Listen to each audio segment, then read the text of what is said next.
أنا ودامنا قدومياشة قبلنا وأنا هيدلت قدومياشة وعواتي بإنان كهلا قبلنا أردن محايا لقبل كستو بطلاني وحكتيره أنا كسيجارة يتابعين إذا كانوا يتابعين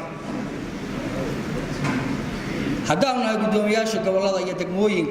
وحنو ديارنا هيانو هلنا هاي إن أنا كقيب قادنو دفاع دلك يحرنتا نفي المال Soomaalidu waxay tiraahdaa marka laba dhex male waxa u dhaxeeya dalka in la difaaco oo midnimada Puntland la ilaasho iyo qofku inuu yahay qof inta ka soo horjeeda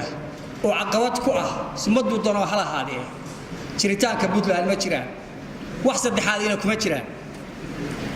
sida Allaaligeed marka qof Allah oo inaga ina kamida ama sumada Puntland sheegta ama dal iyo dibad ku doona ha joogo oo maanta aan diyaar u ahayn inuu ka qayb qaato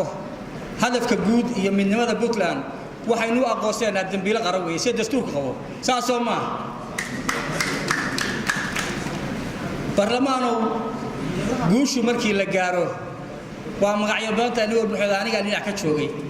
ana fiirshay ana soo rogay guul daraduna waa naanaysa badan tahay haddaynu guuleysano guushaas